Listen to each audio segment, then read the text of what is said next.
on Aristotle's advice for America. Don't forget Larry's co-guess. Oh, yes, and on Lara Schwartz's book, we have a panel discussion with Jackie Pfeffer Merrill and Jonathan Marks.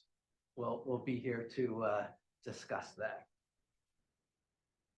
Today, we are very lucky to have one of the nation's leading scholars of liberalism talking about one of our country's most important documents.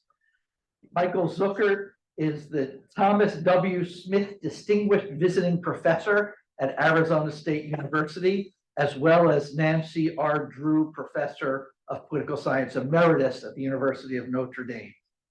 He's published well over 100 articles and book chapters and is the author or editor of 14 books, including most recently The Cambridge Companion to the Declaration of Independence, A Nation So Conceived, Abraham Lincoln and the Paradox of Democratic Sovereignty, and Lincoln and Democratic Statesmanship. He earned his BA from Cornell and his MA and PhD from the University of Chicago, and he's here to really read the Gettysburg Address. Michael, thank you. Thank you, Elton. Yeah.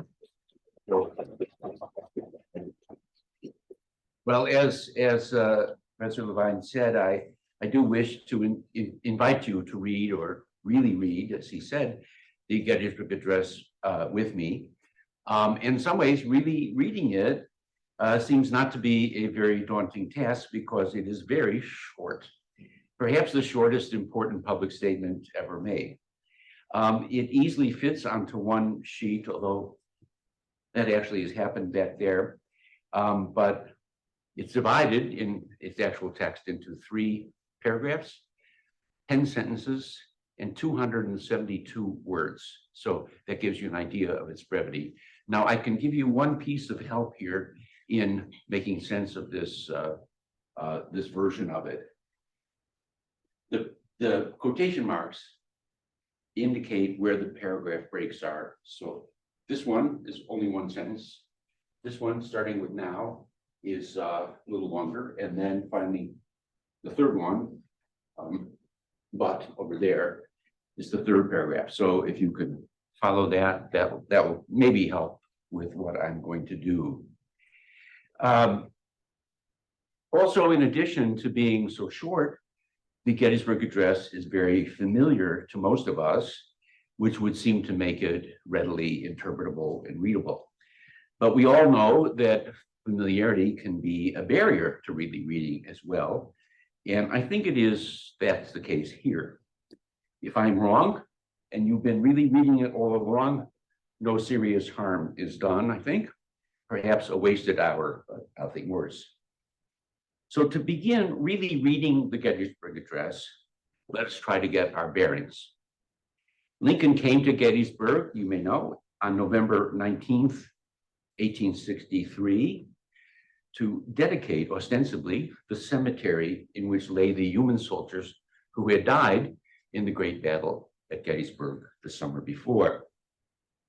Nonetheless, he insisted that he and his audience cannot dedicate, cannot consecrate, cannot hallow this ground. The dead themselves, he says, have consecrated it. The real task for Lincoln and the other mourners then is to dedicate themselves to the cause to which the dead were dedicated. It is for us, the living, he says, to be dedicated here to the unfinished work which they who fought here have thus far nobly advanced. So instead of, or in addition to dedicating the cemetery, Lincoln calls for a dedication to the nation, but he indicates in the opening of his address that the nation was born in dedication to a proposition. The Gettysburg Address, in effect, evokes and calls for a rededication to the proposition to which the Declaration of Independence originally dedicated the nation. So the Gettysburg Address is an ever-widening circle of dedication, culminating in or beginning with, you could look at it either way, with the original dedication of the fathers. But this is not the fathers, meaning the founders.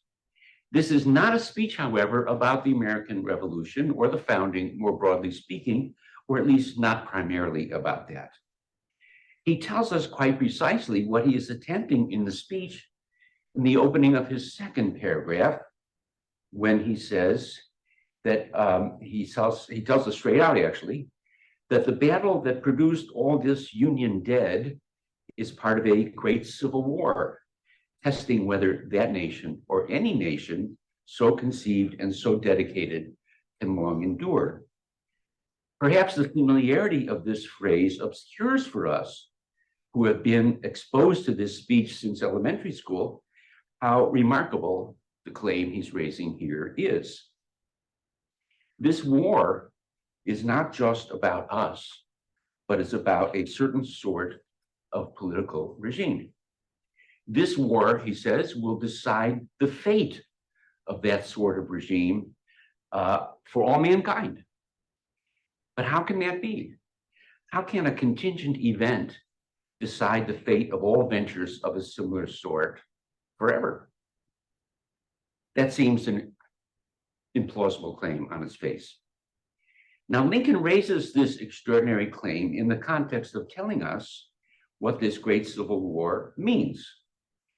A little more than a year before this speech, he had forcibly told the nation what the war was: a war to save the Union, and most definitely not a war to free slaves. But now at Gettysburg, he tells us something different. The war is a test of the nation, and passing that test involves two things: producing something new, a new birth of freedom, and preserving something old and established, government of, by, and for the people. Now, please note that saving the Union is not among these primary goals. That is all to say, in sum, that the point of the address seems to be to explain the meaning of the war as a definitive test of the American conception and dedication, a test requiring a different understanding of the purpose of the war. Not so much a war for the Union, but a war for the dual goals of freedom for the now unfree and preserving democracy for the rest of the nation. Now, as has been noted by many previous readers, the speech's 3 paragraphs, which I've tried to identify there, embody a temporal ordering. It begins with perhaps the second most famous line in American literature, 87 years ago. That refers to the past, the moment of the birth of the nation. The second paragraph begins with the very strongly contrasting now, as opposed to the years ago of the first paragraph. It speaks of the present, not the past. The third paragraph, as might be expected, speaks of the future, what we the living have as our task in the future. The address in these 3 brief paragraphs moves from what our fathers did in the past through what we are doing in the present to what we must do in the future. So Lincoln speaks first of the past. The most commonly made observation about the Gettysburg Address is also the place to begin, and it's the most worthwhile observation that we could begin with. He counts out 87 years ago back to the birth of the nation. That takes him, as everybody knows who can do arithmetic, back to 1776, the year of the Declaration of Independence, which is the text that he quotes in his opening sentence. 1776 and the Declaration mark the beginning, not, as some would have it, 1788 and the year of the Constitution, or 1620, the year of the Pilgrims and their Mayflower Compact, or any other year that might be identified as particularly definitive. 1776 is the beginning of the nation, for the nation is identified, its very existence determined by its dedication to a proposition. That proposition was the basis for the break with Britain in 1776, but not, let us say, for the politics established by the Puritans or the Pilgrims or the Quakers or the Virginia adventurers or any other of the putative founders of American communities. According to Lincoln then, a nation is defined by dedication to something. These other foundings were marked by a dedication to other aims than that captured by the proposition that all men are created equal. The Puritans, for example, were dedicated to creating a city on a hill built on principles of Christian love. A noble goal, to be sure, but not the founding dedication of the nation of which Lincoln is speaking. The claim that all men are created equal is a notoriously ambiguous, even controversial claim. We all know that it cannot be true in all respects. John Locke, Thomas Jefferson, and Lincoln himself, three men famous for asserting equality, insisted that human beings are unequal in any number of ways, physically, morally, or intellectually. What then can these partisans of equality mean? Lincoln is unmistakably quoting the Declaration of Independence in his brief statement on equality. Perhaps that earlier document can help us understand what he has in mind.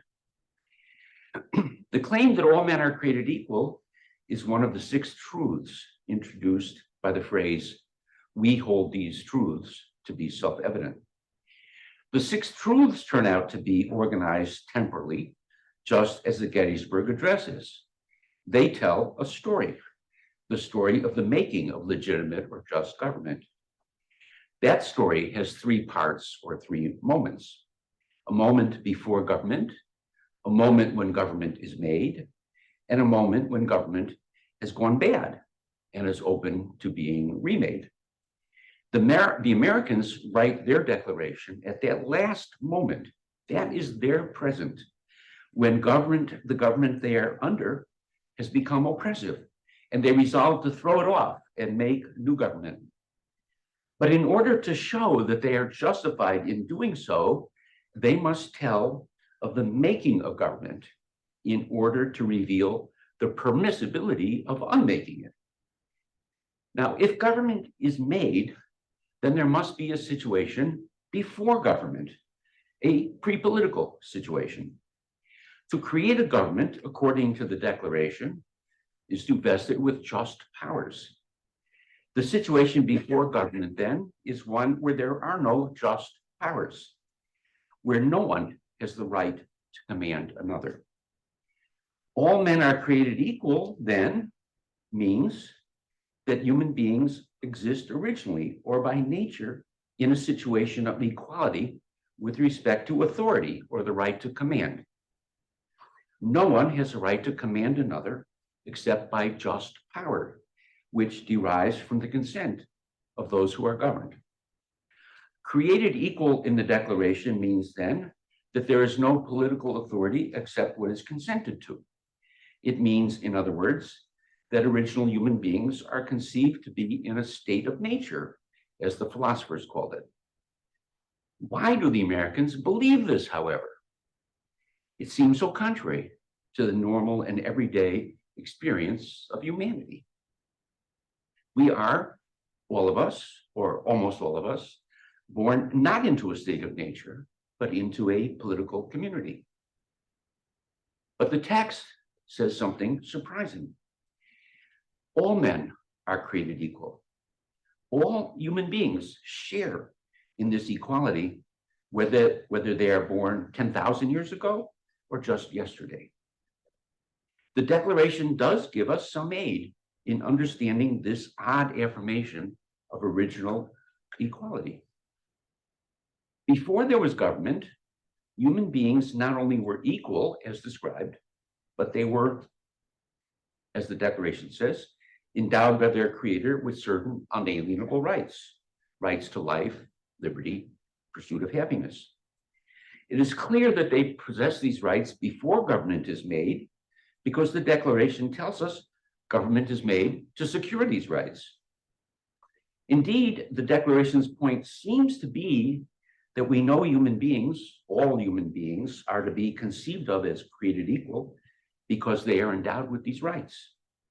The equality is an inference from the fact that all human beings possess rights. Now, what can this mean? Let us look at the rights listed. Well, we can't look at them, but think about them. Life, liberty, pursuit of happiness. That human beings have rights means it is right that they act freely to pursue happiness in their own way, so long as they do not infringe on the rights of others in so doing. Because human beings have these quite comprehensive rights to direct their own lives, they must be conceived of, every one of them, as created equal. That is to say, not subject to the authority of others. For if they are naturally subject to rule by others, they do not possess that right of overall self-government or self-direction with which their primary natural rights endow them. It must follow that nobody has a right to rule others by virtue of any kind of natural claim or inherent quality, being wiser, stronger, more holy, more virtuous, more industrious, more reliable, more sensitive, more caring and sharing, even. These may all be admirable qualities, but they are never claims to rule another human being without consent. Thus, Thomas Jefferson once said that even Isaac Newton, who was probably the most brilliant genius that he knew of, had no rights to rule the most illiterate and uneducated person without that person's consent. It also means that being the eldest son of the former ruler is no claim to rule. Our fathers dedicated their new nation. It was both a nation and a new nation by virtue of that dedication. The nation is new not only to this continent, but new to mankind. It is the new nation because it is the first nation dedicated to the proposition about equality. America has added a new chapter to human political history, and that is one reason the Civil War is so important. It is not merely an event in the history of this people in this somewhat out of the way part of the world, but it is an event in all human history. For it is a test, the Civil War, of whether any government of that sort can endure. The fate of a whole new kind of human possibility depends on the successful prosecution of this war by the Union. If the war is not successful, this new kind of government may perish from the earth. Now, in his brief statement on the past, Lincoln also refers to liberty. This is often identified, liberty, as the twin concept in the American experiment, along with equality. But his reference is odd. He does not tell us that the nation is dedicated to liberty as well as equality. He tells us instead that it is a nation conceived in liberty. Conceived is itself an ambiguous term. It can be equivalent roughly with thought of or thought up, as when we speak of concepts and conceptions. And no doubt, Lincoln means to evoke this notion of conceived. The nation was dedicated to the proposition that all men are created equal, not out of inadvertence, but thoughtfully, meaningfully, intentionally. The equality proposition was not merely conceived or thought of, but it was conceived in liberty, freely, without compulsion. The Americans, in their freedom, dedicated themselves to the equality of human beings in their rights. Their free dedication implies an act of conscious choice and testifies to their judgment of the goodness of their choice. I have, however, thus far ignored what is most startling in what Lincoln says about the nation conceived in liberty. This is not merely a nation conceived and dedicated, but it is a nation brought forth upon this continent. Brought forth, given birth to. It is clear that conceived in this context also means became pregnant with. Lincoln's metaphor is startling. Our fathers became pregnant with and then gave birth to the nation on this continent. The replacement of mothers by fathers is easy enough to explain at the most obvious level. Women, both at the time of the founding and in 1863, were shut out of public life. So far as the nation was brought forth, it was men or males who did so. His statement then both naturalizes the origin of the nation and denatures it at once. His point in doing so may become visible if we think once again of the quotation from the Declaration in the sentence. The proposition that all men are created equal means in itself that there is no natural political authority. Neither God nor nature makes authority or makes political communities. Lincoln carries the thought forward when he attributes the origin of the nation not to God or nature, but to our fathers, to human beings like us. If, as the Declaration has it, there is no natural authority, then political authority must be conceived to begin in consent, or in what the philosophers called a social contract. If the nation as a political community originates in a contract, it is an artifact, a humanly made thing, not a natural thing, such as comes to be by the natural process of birth. Lincoln's formulation then says that the nation is both a natural and an artificial thing. This ambivalence matches and perhaps reveals the inner meaning of the biological anomaly of Lincoln's fathers getting pregnant and giving birth. Now, to say that the nation comes to be via a contract or consent is to say that human beings must be conceived to become part of it through a conscious opting in of some sort. Political life, which is the sphere of coercion and obligation, is paradoxically a voluntary undertaking. That is the American conception to which our fathers were committed.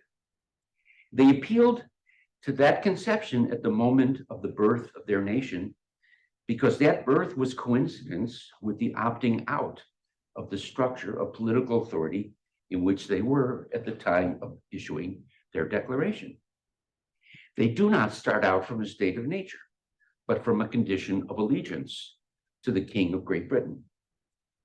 The theoretical origin of political life in consent implies for them not only that governments are made, but that they can be unmade. Not only that individuals opt in, but that they may opt out. This is precisely what they are doing in exercising their so-called right of revolution.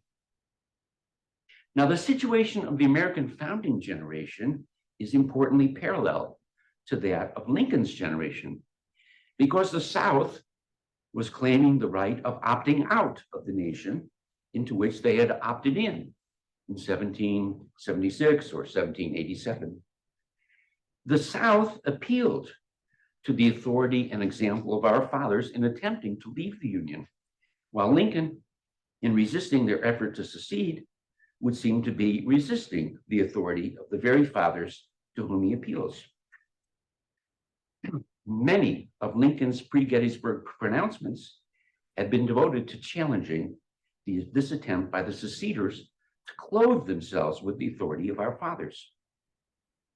Now, although he many times denied the legitimacy of secession, he recognized the natural tendency of persons who believed political society to be voluntarily constructed to believe it could be voluntarily deconstructed. The nation may begin as a voluntary compact, Lincoln is saying, but what is thereby born is not a mere voluntary association from which one rightly resigns when membership becomes onerous or distasteful. The nation that is born on the basis of human equality and social compact creates bonds that are binding. This is not a mere association of convenience where one may leave at will. It is more like an organic entity that may not be dismembered. The theory of secession may be a temptation in the regime dedicated to the proposition that all men are created equal, but it is not a correct inference, Lincoln is saying, from equality. Now, his odd and jarring obstetric imagery is meant to convey just this thought. Although one can opt in, one cannot opt out of the social contract in the normal course of things. The nation made by our fathers is a genuine whole, and the elements are organs, not autonomous entities. For a state to claim a right to leave the union is like the heart or the lungs trying to leave the body. The jarring denaturalization of the natural process of conception and birth that Lincoln effects reflects and embodies just this odd situation. The understanding of the state as an artifact produces the same degree of organic wholeness and integrity as a more strictly naturalistic understanding of the origin of the polity. But he seems at the same time to be rejecting the example of the fathers, our fathers, who after all did opt out of their previous political allegiance. How can he reconcile his embrace of the fathers and his rejection of the Southern position? So far, we cannot say, but that theme returns later in his address. So the nation which the fathers became pregnant with and gave birth to was dedicated to the proposition that all men are created equal. Not really founded on the truth of it, but dedicated to it.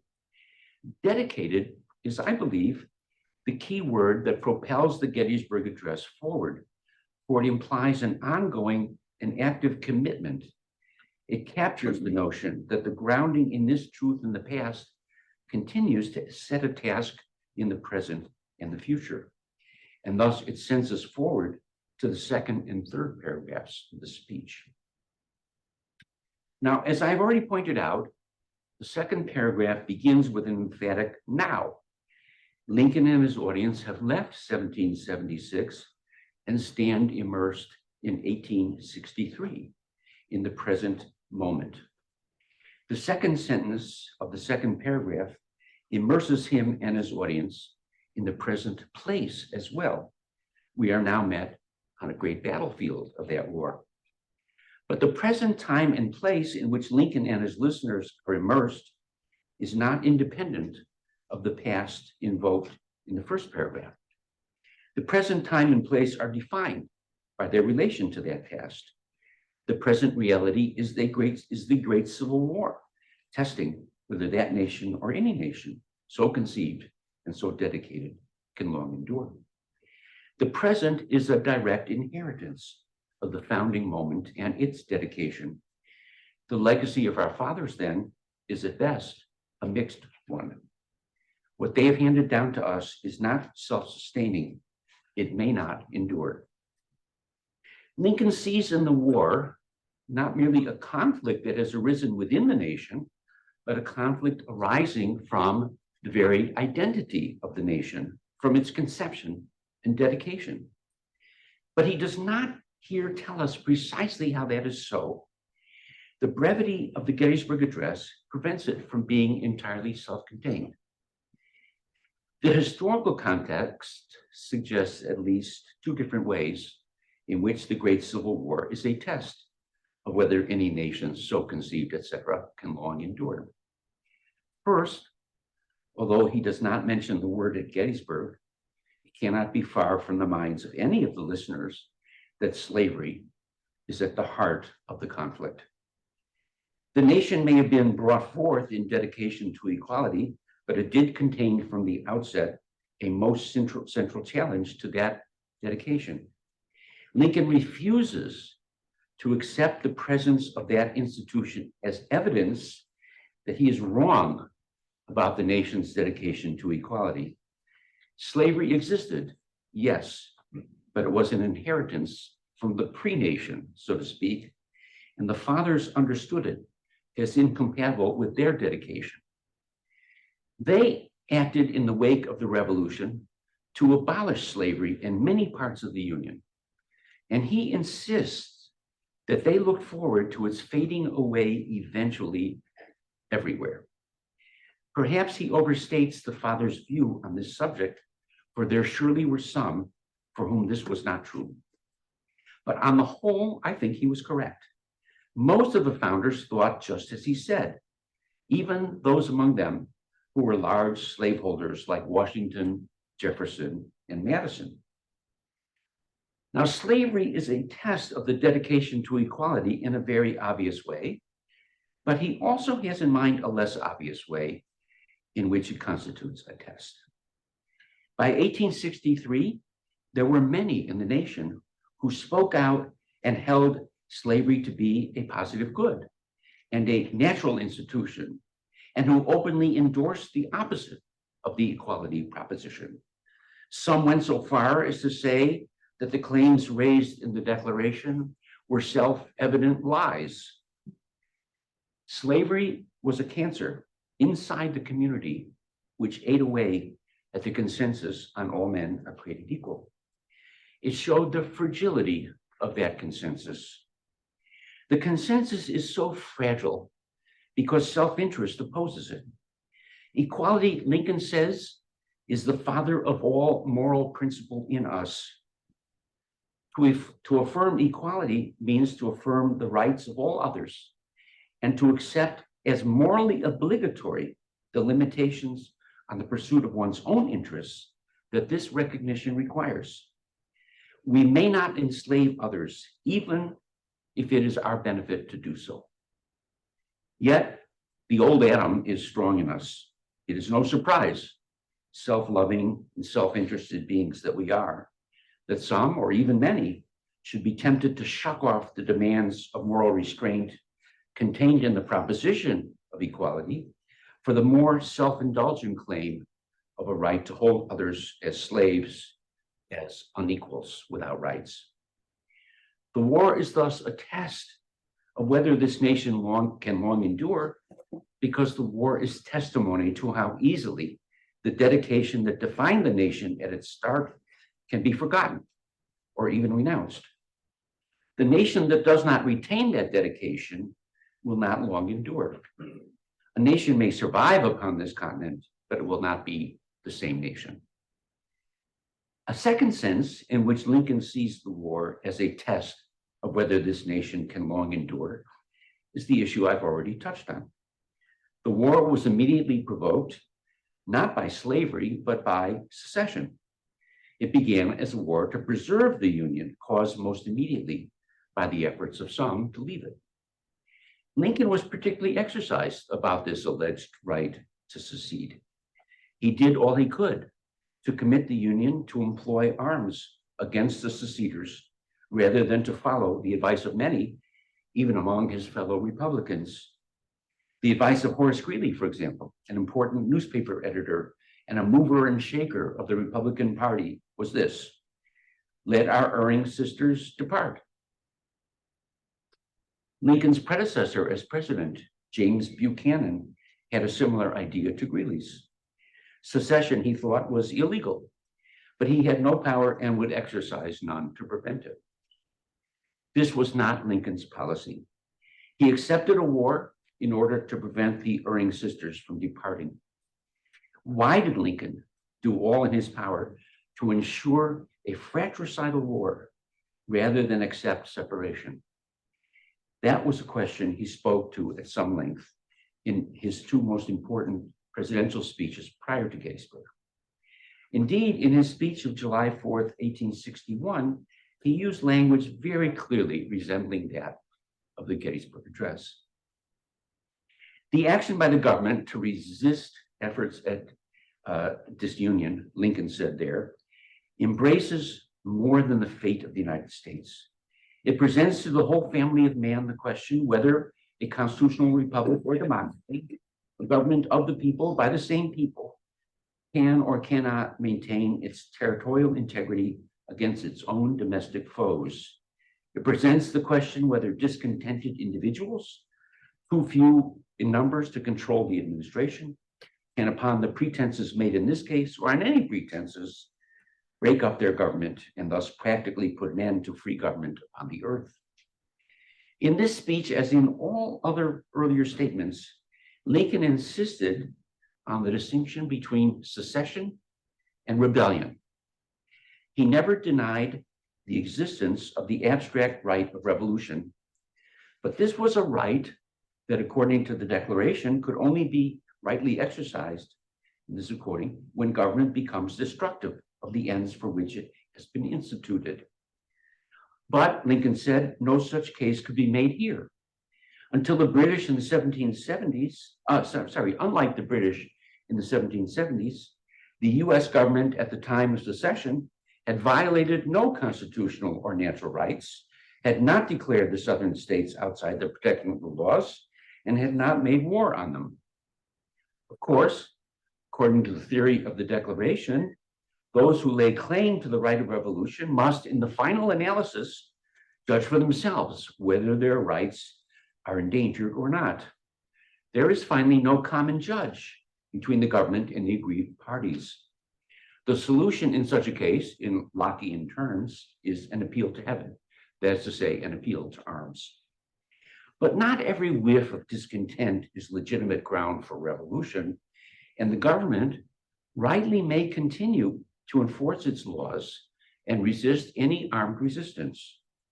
Lincoln could accept the Southern action as a misguided and unjustified exercise of their revolutionary right, but then his resistance to the act is also perfectly legitimate and justified.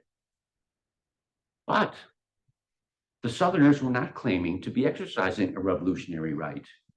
They claimed instead a constitutional right to secede, that is, to leave the Union peacefully as they had entered it. The government of the Union, according to the theory of secession, had no right to resist their decision to leave the Union.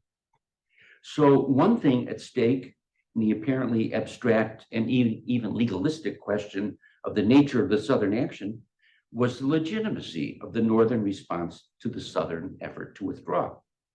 If the South were correct in their theory of secession, then Lincoln had no right to marshal armies against them.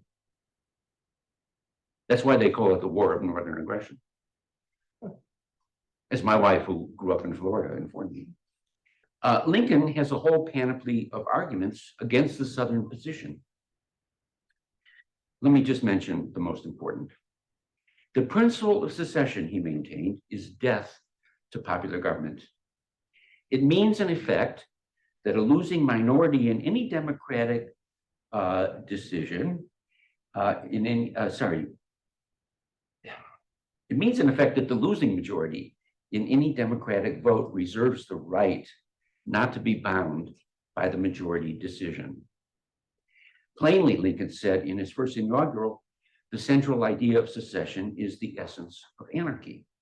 If the minority is not bound to acquiesce in the constitutional decision of the majority and secedes instead, they make a precedent, he says, which in turn will divide and ruin them. For a minority of their own will secede from them whenever a majority refuses to be controlled by such a minority. The doctrine of secession suggests itself naturally and even plausibly to those who see the origin of government in compact itself an inference from the proposition that all men are created equal. Lincoln's analysis, though, shows precisely why the Civil War is a test of that nation's ability to endure. For the principle of secession as a principle of anarchy will destroy any free government. It is this argument against the rightfulness of secession, even in a regime based on consent, that led Lincoln to his jarring obstetric image. Through their consent, the fathers gave birth to an organic and indivisible whole, for what they freely birthed was a democratic republic.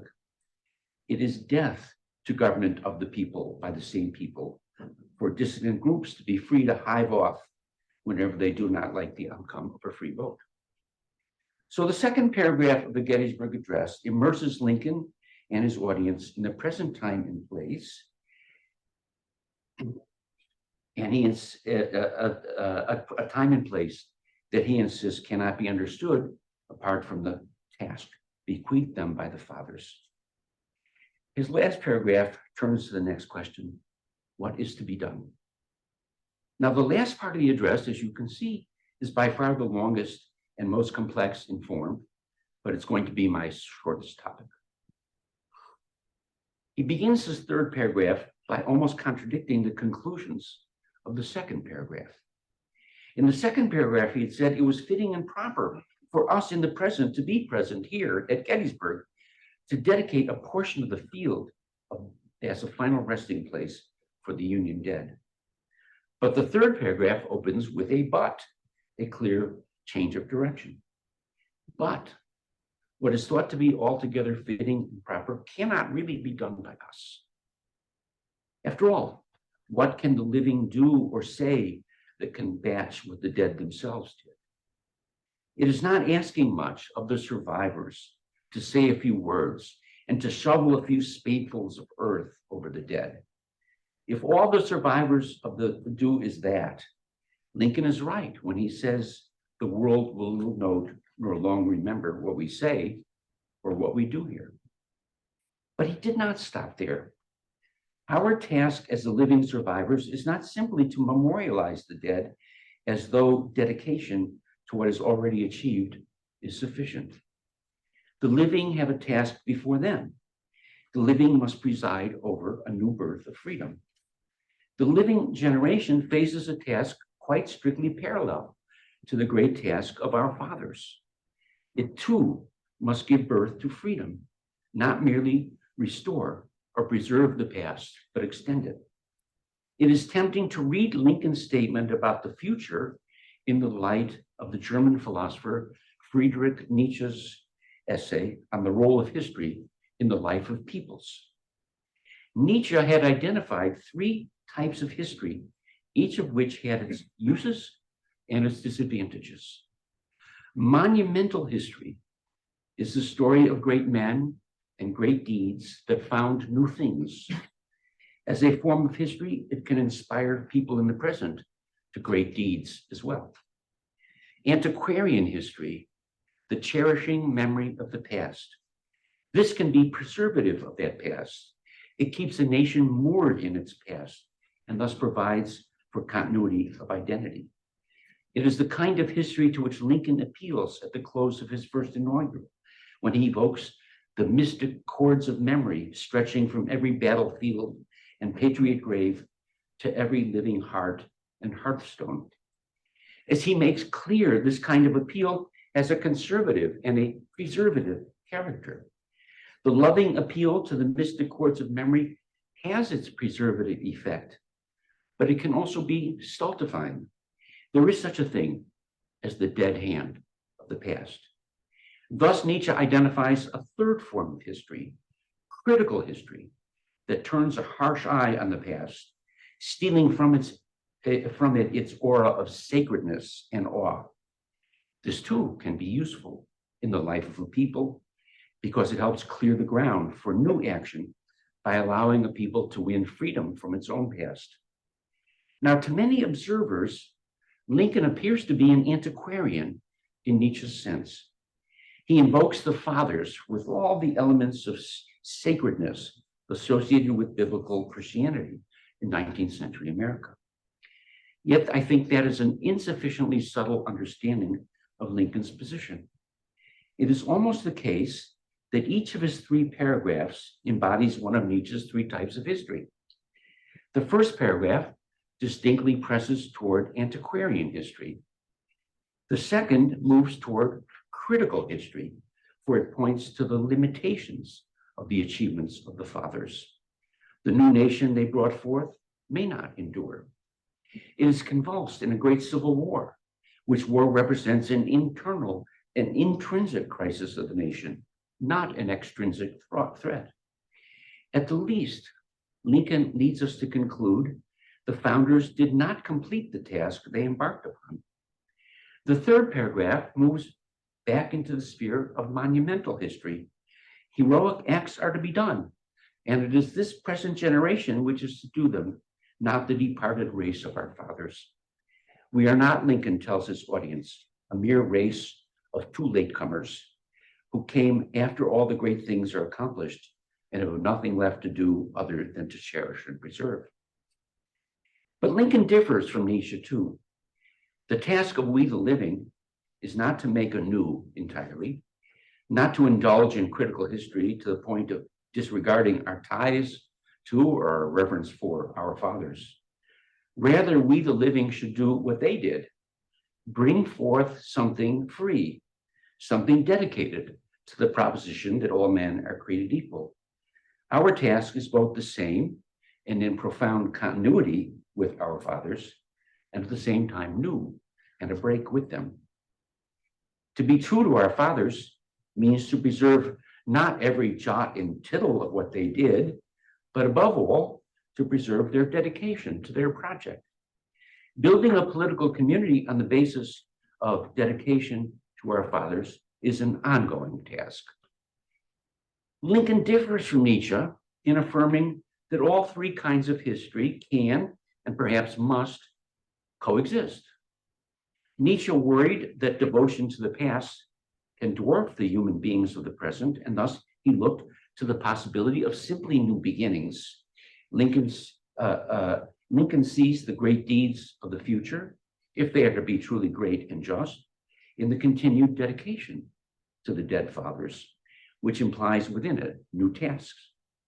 In Lincoln, then, as opposed to Nietzsche, past, present, and future hold together, not seamlessly to be sure, but genuinely, if there is a Lincoln to show them how to do so. Thus, the inability of the living to truly dedicate the cemetery at Gettysburg is not merely a negative result of their inability to bring anything weighty enough to the field, but more importantly, that inability flows from the fact that their task of dedication is a different task than memorializing. The mystic chords of memory are a springboard, I should say, into the future, which contains of necessity the need for a new birth. But what is the new birth to which Lincoln calls the nation at Gettysburg? The answer is fairly clear. Recall that in the same year as the Gettysburg Address, Lincoln had issued the final Emancipation Proclamation. To secure the freedom of the enslaved and to properly provide for them, that was the new birth of freedom. Given the magnitude of the task and the burdens of history, this was perhaps as large a task or larger than the original birth of freedom on this continent.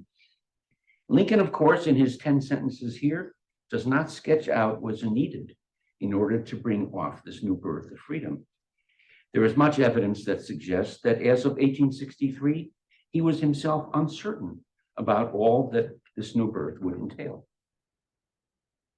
But he does make clear that the task is, in principle, a continuation of that of the founders, even while it requires a renunciation and remaking of much of what they had made.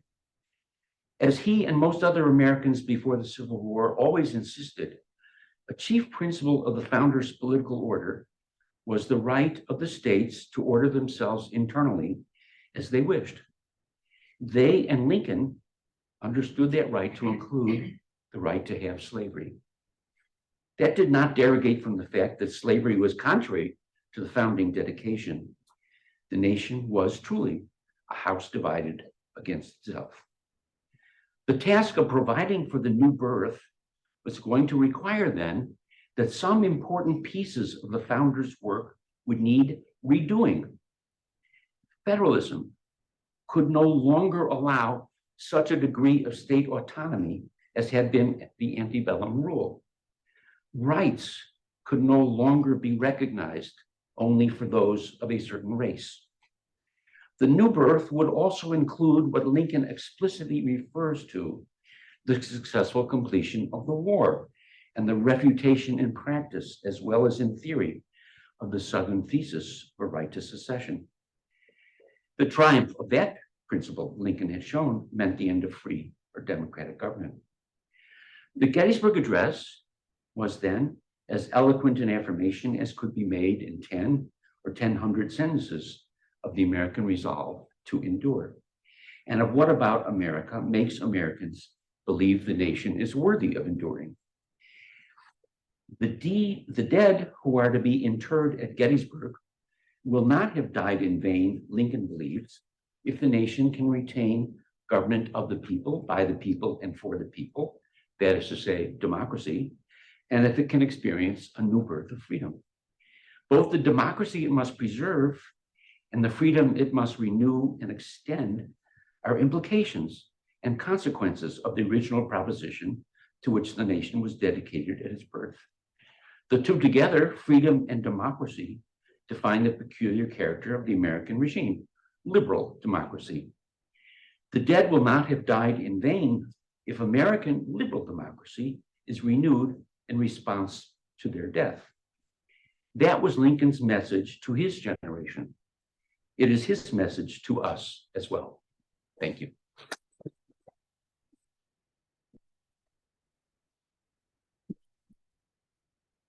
Thank you, Michael. It is our tradition to take questions first from students. I will let you decide who looks like a student. Who looks like a student? Okay.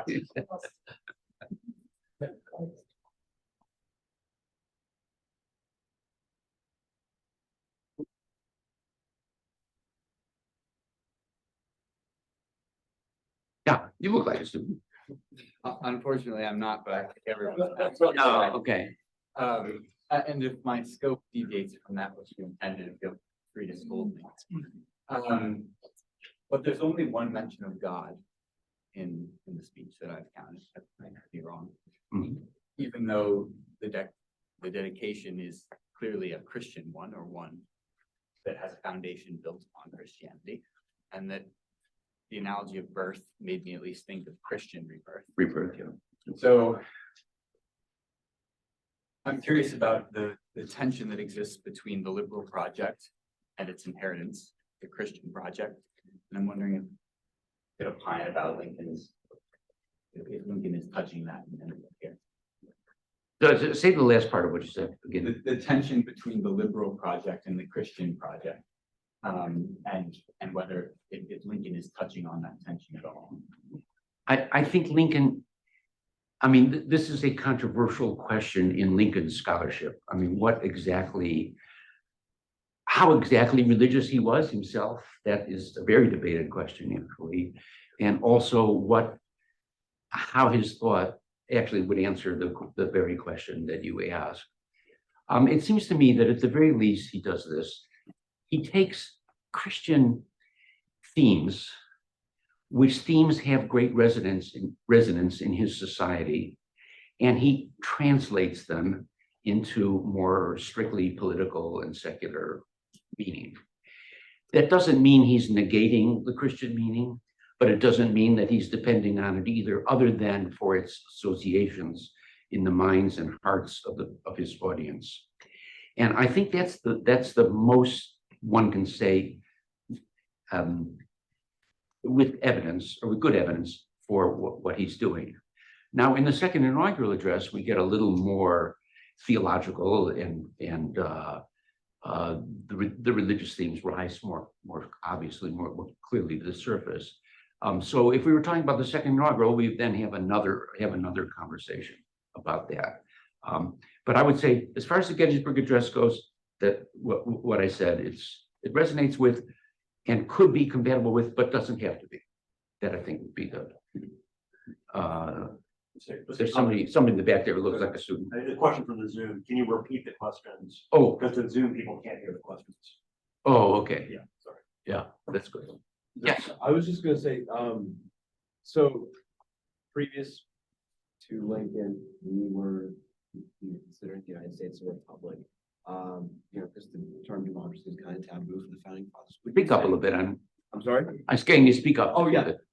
Previous to Lincoln, we were considering the US a republic because, democracy was kind of taboo. Would you say that Lincoln really shifted the entire perspective on that and created a rebirth in a sense of, how we define the United States as a nation? Would you point that like singularly almost? Let's see if I understand your question. Did Lincoln redefine the way we understand the Yeah. birth of freedom Would you? from the original founding? Yes. Well, there are those who want to argue that Lincoln effected a major refounding and reinterpreted the basis of the regime. I'm not persuaded of that, actually. I think Lincoln in some ways deepens and in some ways extends what the original regime meant. But I don't think it's a basic refounding or putting on different foundations. I don't see that. I think he's pretty consistent in reaffirming. Now, as he said, I never had a political idea that didn't derive from Thomas Jefferson, and I think he meant the Declaration in that. That, you know, I think he was telling us what he thought. Yes. Hi, I am a student. I'm a senior. I'm in Johnson. Good. For your student ID, please. For like a semester at least. But so I really liked in your speech how you kind of combined the idea of preserving while also inspiring like a rebirth. I think that's something very interesting. And I kind of was more curious about the idea of moral constraint that you mentioned like earlier. And I was wondering kind of the role of the statesman of like enacting this kind of like growth and like radical like change while still maintaining like difference. For example, he emancipated the slaves, but he unfortunately was not around to like, implement this big change. But there are other like radical changes that take place. Like, what do you think is the role of the statement for the public? What was that? The role of the statesman or The role of the statesman. straight in public. Yeah, okay, his question is, what's the role of statesman as Lincoln is presenting it here? And that, I mean, that again, that's a good question. He was very concerned about that question about statesmen or great leaders from almost his earliest speeches until well, the end of his career. I think he saw the role of statesman as obviously as very important. I mean, that's I mean to say maybe something obvious. It seems to me, as we see in the Gettysburg Address, that there was the need for somebody to point the way. In other words, something needed to be done. A new birth of freedom was needed. But what would that involve? Well, it was going to take political leadership to develop the thought and to present it to the people. And so that's the kind of role a statesman had. In my book, I'm not advertising my book, but in my book, I have a longish discussion of what Lincoln understood statesmanship to involve. And it's a little more complicated than I can do right here, but it was clearly something, he had a complicated view of it. Partly it was a view that was a view about leadership and the need to take the lead, but also it was a view about the need to relate to where the people are at the time that you're speaking. And he tried to work out a formula of how the statesman should negotiate that problem. And I at least maintain that he indeed, in his practice, he generally lived up to that. And that's a little different from the way a lot of people view Lincoln. Yeah, so statesmanship is really an important mediating factor. So one could say more than I did about, so let's take the example. So Lincoln clearly supported the 13th Amendment. The 13th Amendment abolishing slavery in the United States. Well, that would be clearly part of what he thinks the new birth of freedom involves, maybe the central thing. Would Lincoln have supported the 14th Amendment? That's another question. That's the one where major changes in the federal system, if it had been interpreted correctly by the Supreme Court, which they tended not to do, if they had interpreted it correctly, that would have meant major changes in federalism. I believe Lincoln would have supported that because it was consistent with the way he was thinking about the question. But we don't know for sure because hypothetical history is difficult to validate. Yeah. Yep. Yes, Steely. I am a student. I work for I'm going to pursue the concept of the wholeness of the United States. And I guess this relates to the first question about to what extent was Lincoln fiddling with the Declaration of Independence or so interpreting it. The word nation, I think, appears also like dedication. There's unusual frequency. But nation doesn't appear in the Declaration of Independence, and Lincoln started using it until during the Civil War. In that sense, since he was a nation, is that a reimagination? Is that a thinking of the Declaration and what it means? Describe that wholeness to us. Yeah, again, this is an interesting question. There's room for disagreement, certainly, about it. It seems to me that, at the least, it's extremely consistent with his idea that the United States was made in a dedication that was not just state by state, but that all of them signed, everybody who signed on to the Declaration of Independence signed on to that dedication, to that we hold these truths to be self-evident. And insofar as they did that, they had a kind of unity that made them, let's call it, a nation. But on the other hand, they did it in the form of federalism, which compromised their oneness in a certain way. And I think what Lincoln saw, so far as he modified the regime, he modified it in the direction of making it more consistently dedicated to that proposition by saying, no, it's not okay. We don't have so much autonomy here that the states can have slavery, or that much deviation from the principle would be possible or practicable. So I think you might say what Lincoln did was he made America a more consistent place. Not that he changed it, but he made it more consistent. He changed it by doing that, but and that made it more a nation than it had been before. I think that's a fair judgment. Does that work? Okay. Sure. Yeah, Leslie. You said just now that Lincoln is claiming that everyone who signed on to the Declaration was part of this consensus that all men are created equal. And cynical historians like Paul Finkelman argue that the founders were more in the mold of Tawney issuing the Dred Scott decision, like the word all men just didn't count blacks as men. Is there any evidence that people from like Georgia and South Carolina had their fingers crossed, so to speak, when they signed it? We aren't counting slaves as men. Yeah. Well, I mean, I did say in my talk that he probably overstates the degree to which there was uniform consensus on that view. But I also believe that Tawney and Paul Finkelman are not correct. I mean, Paul Finkelman thinks even Jefferson didn't believe that all men are created equal. But I think Jefferson, despite his practice of being his fact of being a large slaveholder, Jefferson was very clear that he considered blacks to be considered within the all men are created equal. I don't think there's any serious question about that. I mean, well, Finkelman raises it, but I don't take that as a serious question on Finkelman's part. So, yeah, I mean, I think some of the Georgians and South Carolina, for sure, South Carolina, many of them probably didn't accept it. That's fair enough. Yes.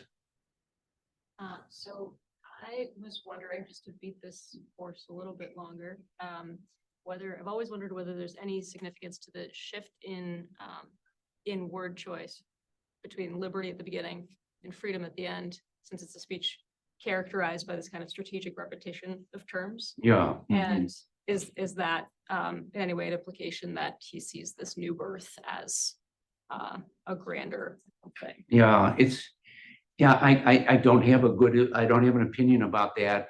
It seems to me it's a function of the fact we have these two words in English that seem to be synonyms, but there are certain nuances that sometimes one seems more appropriate than the other, but I can't tell you what that difference is.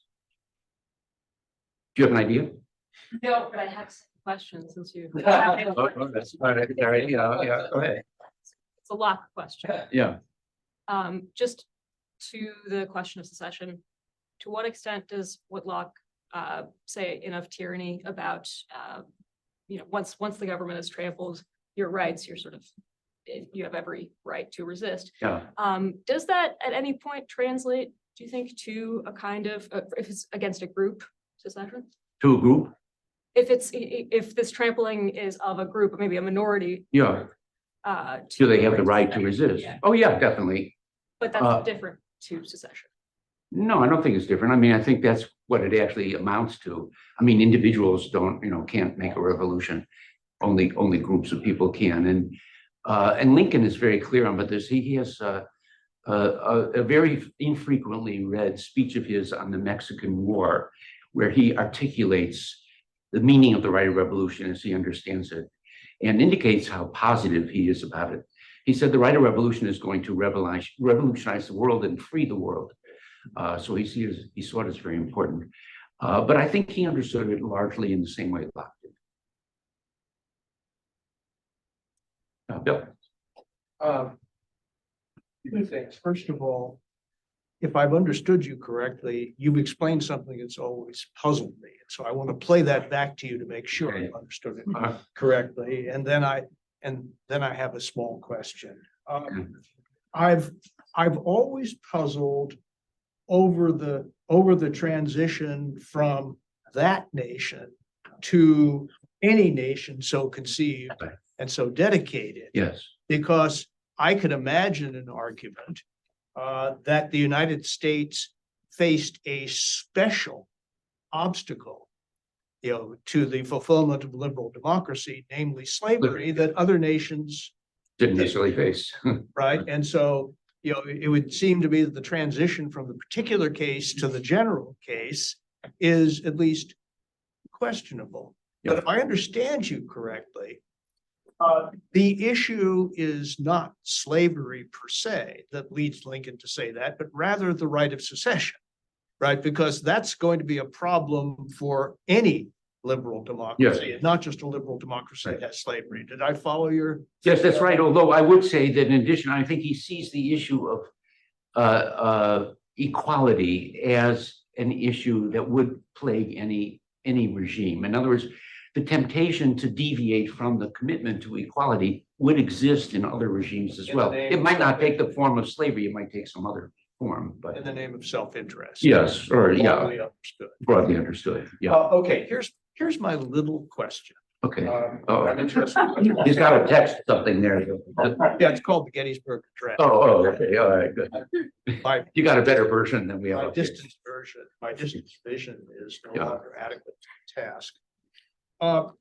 At the very end, Lincoln talks about the government of the people, by the people, for the people.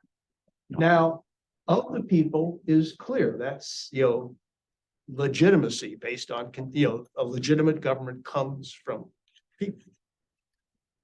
For the people, also clear, Yeah, right?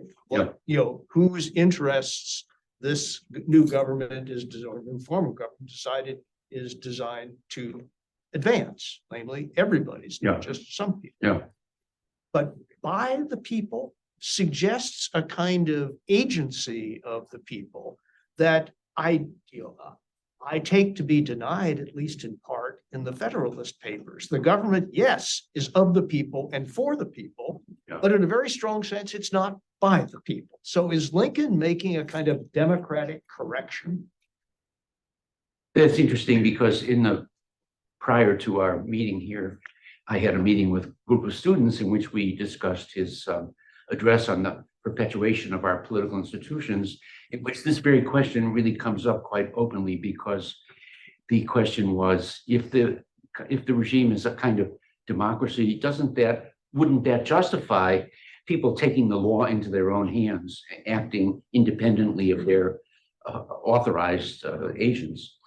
And Lincoln, of course, very critical of that.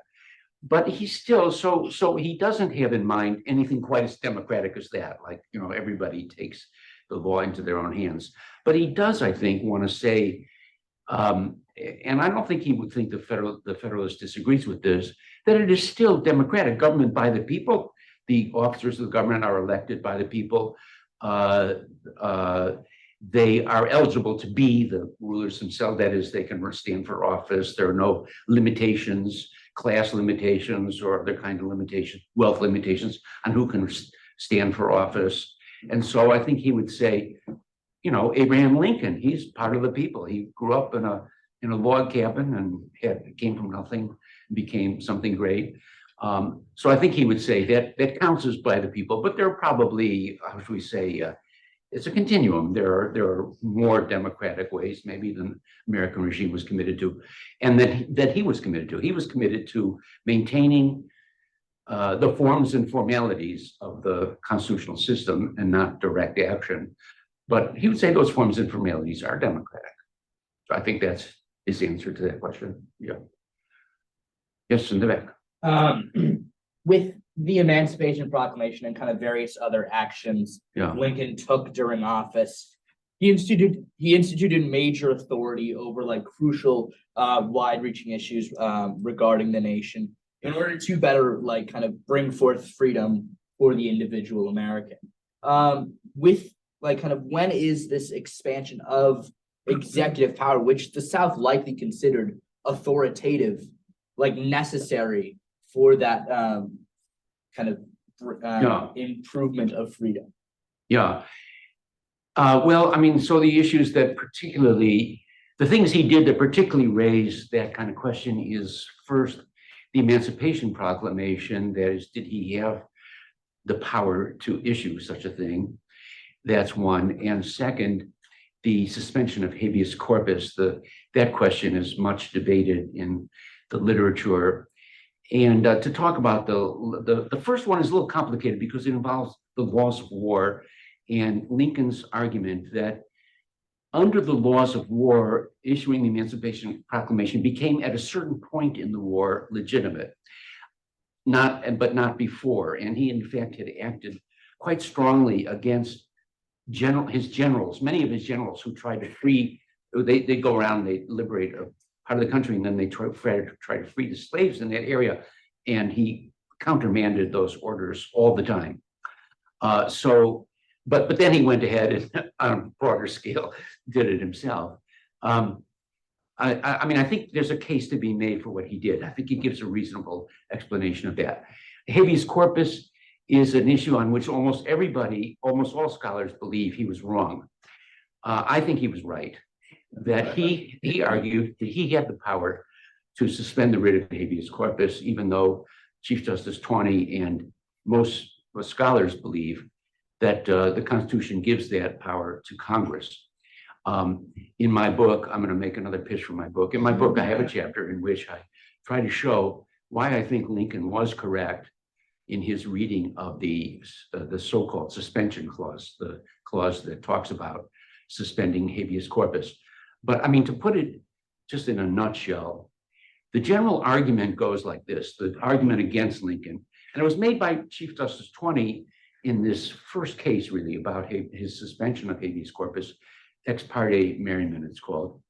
And in that case, Taney says, look, I thought everybody agreed this is a power that Congress has, not the president. And there's really good constitutional reason to think that, says Taney, because the suspension of habeas corpus is described and discussed in Article 1, Section 9. And Article 1 is about Congress and about limitations on the powers of Congress. Okay, and therefore, it being placed there, it would seem to be that's a congressional power. The fact is, however, Article 1, Section 9 is not exclusively about powers of Congress at all. So, for example, it says no money shall be drawn from the Treasury except under an appropriation by Congress. But Congress isn't the party who would draw money from the Treasury. The executive is. Likewise, it forbids the granting of titles of nobility, and titles of nobility would be granted by the executive head, not by the Congress. And so just the major premise of the Taney opinion and of all the scholars afterward is wrong. Article 1, Section 9 actually contains limitations on all the branches of government, including Congress. I mean, some of them are clearly against Congress. So I'd say that argument, the main reliance, isn't really valid. And there are other aspects of the argument, but that I think almost by itself settles the question. Yeah, good. Bill. maybe you can say a couple more words about the first 2 or 3 sentences in the third paragraph, which I think are really so startling, as you said. And particularly, let me just make an assertion and let you react to it about that. I mean, it's more radical than you said in this way. He doesn't have to have that. That you could easily rewrite the speech by going from the end of the second paragraph to basically the third or fourth sentence of the third paragraph. Slightly, you'd have to rewrite the sentence slightly, but it would be very consistent. You know, we're here to, it's fitting and proper that we're dedicating this place, and it's also fitting and proper that we look ahead and dedicate ourselves to the task ahead of us. He doesn't need the but we can't do it, yeah. And the denial of what he has just said was fitting and proper Right. for the possibility to do, which is so why the sort of radicalness of wishing to sort of undercut that. Does that imply a slightly greater radicalness of the overall as some people have asked, kind of is the refounding a little more of a refounding and a little more of a rejection of simply what has been than one could say? And secondly, just in a very, someone asked about Christianity, it made me think about this. First sentence of the third paragraph, but in a larger sense, we cannot dedicate, we cannot consecrate, we cannot hallow this ground. Now, it depends how you take the we, but the we seems to be, as you read through the paragraph, we the living, not just we, Abraham Lincoln, or we the speakers.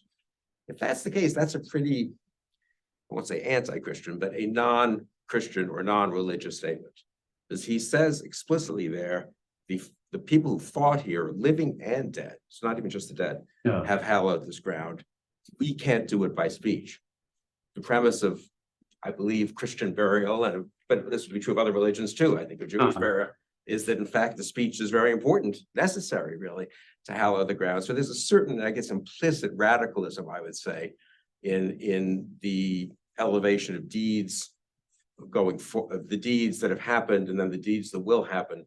Yeah. Last paragraph. No, that's interesting, would fit with, one way of interpreting Lincoln is that, in his youth, he was clearly known as a kind of free thinker. And he supposedly wrote this, a little text,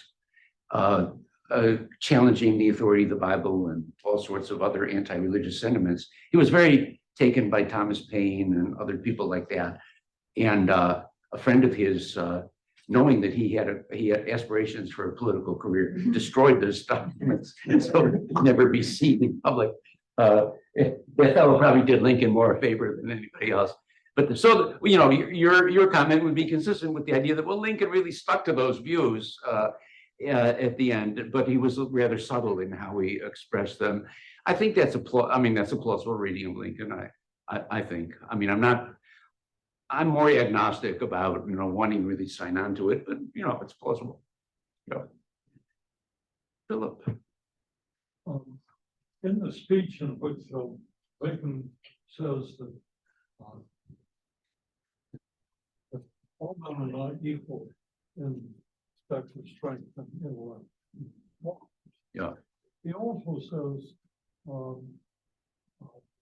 what he insists on is equality of violence. Yeah. And I'm thinking today, for example, there are many criticisms of the inequality of wealth and other conditions. Yeah.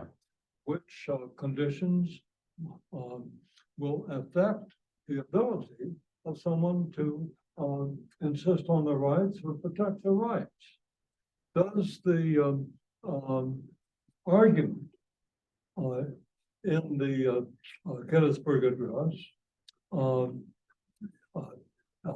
reach to this kind of concern of the vast inequalities of wealth and conditions in this country? In other words, if we're true to the Gettysburg Address, should we not be leveling the inequalities of wealth? Well, I think Lincoln himself, Lincoln himself had views on that which point in a way both ways. On the one hand, he was clearly not a leveler. He clearly did not believe that this equality required equality of wealth. However, he did think of America, and his thinking about these matters were somewhat shaped by his sense of what the American environment actually was.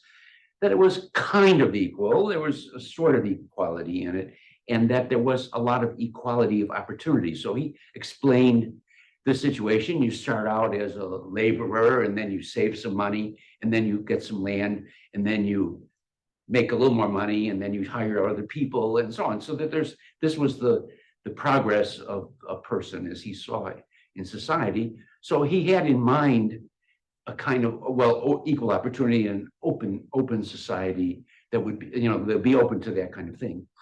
And so you might say, with that latter part of his thinking, that would open him up to the idea that there should be some limitation, or there should be some provision to maintain that kind of equality of opportunity and openness to the ability to rise in society.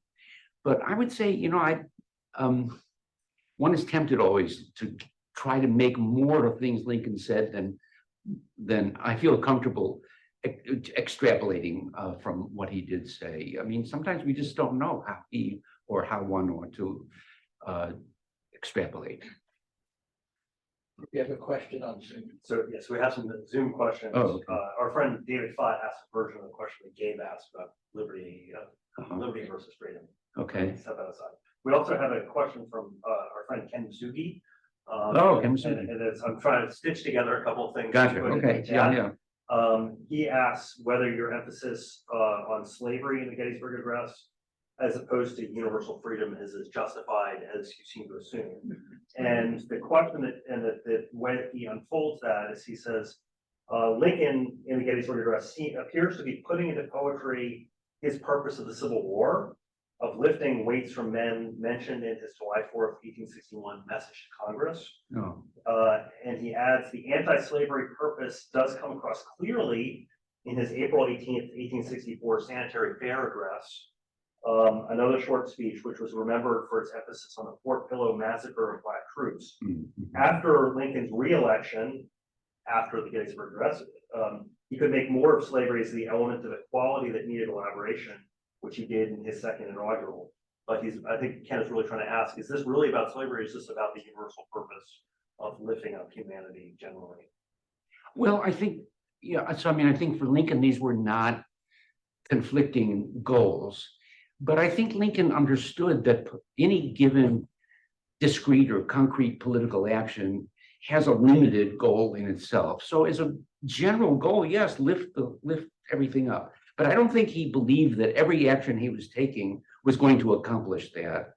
He saw that as an aspiration for the regime and for all of us. But I think he thought of this particular action as particularly related to undoing slavery and, providing some of the wherewithal that the newly freed people would have a shot at being, genuinely free without burdens and so on. Maybe 40 acres or a mule, who knows? I mean, whether he would have gone that far. But so I would say, those are not incompatible with each other, but that as an actual goal of concrete political action in this context, he really did have the slavery issue particularly in mind. We're getting low on time. Okay. Maybe as a final question, this talk was very zoomed in on just one speech reading a very well. Could you maybe just conclude by zooming out? What's the large picture of Lincoln that you would like us, the American public, to know? Well, I mean, I'd say again, read my book. Let me relate it to what I take to be the theme of the book. My title is A Nation So Conceived, the Paradoxes of Democratic, Lincoln and the Paradoxes of Democratic Sovereignty. And the main point of the book is to try to find the thread of continuity, or the whole that holds together Lincoln's political thought as we see it over the course of his career. That's what I try to do in the book. And what I want to argue is that on the one hand, so that is captured with this idea of the paradox of democratic sovereignty. So the doctrine of democratic sovereignty, roughly the doctrine expressed in the Declaration is Lincoln believes the truth about political right and legitimacy. On the other hand, that doctrine is subject to distortions and misrepresentations which undermine the true version of it, and they are constant temptations in this regime. And I tried to show in the book that there are a series of these that arise that he then rises up against. So one would be secession, and I try to explain, the Gettysburg Address tries to explain how secession is a natural temptation in this regime, but that it's wrong, why he thinks it's wrong. But, Stephen Douglas's version of popular sovereignty would be another one. The positive good school of thought of slavery would be another one. So that's, I take it, how should we say, the centerpiece of what's concrete in Lincoln's thinking. But beyond that, there are things such as Ken Mizugi was just pointing to, this notion of free men and free labor, maybe it would be a way to talk about it. That's one. And two, one thing I would emphasize that I'm not sure Ken would agree with, or everybody, but I see a very strongly progressive side in Lincoln's thought. In the Temperance Address and in his address on, the one on inventions and discoveries. Those two places, Lincoln articulates a very progressive understanding in which he takes a position something like, the American Revolution is so important in world history because the American Revolution introduced the idea of this worldly freedom. It showed that it was possible and that it could succeed. And therefore, for all of humanity, the American Revolution is a really important example, and one that we Americans particularly should hold on to and treasure what our fathers did. On the other hand, it has implications that go beyond just what they did. That is, it has implications of extending freedom in other ways. In one place, in one of his early writings, he talks about women's suffrage. He sort of raises the issue and then he kind of drops it, but he has this in mind as a proper implication of the doctrine of the Declaration. Now, we don't know, he doesn't develop in detail at all what he sees to be these progressive implications, and I'm not sure he knew what they all were, but he just had this sense that this is a commitment to freedom and equality of all, and what exactly that would mean in the future is for the future to work out. That's another task of statesmanship to figure that out. So he did have this idea of lifting burdens and free labor. That was a very important part of his thinking at this point. But that would be, that's, I guess, the answer I would give to that. Yeah. And I should say one thing. In the speech on inventions, another speech he gave on agriculture, of all things, which is I treated my book as parallel to the inventions and discoveries one. But he there talks about the, how should we say, what the life of an American yeoman might be. And as we find labor saving devices, we find ways of improving our person and self. And that's something he emphasizes in that speech on inventions or discoveries and inventions, I should say. Yeah. Okay, sorry. Okay, thank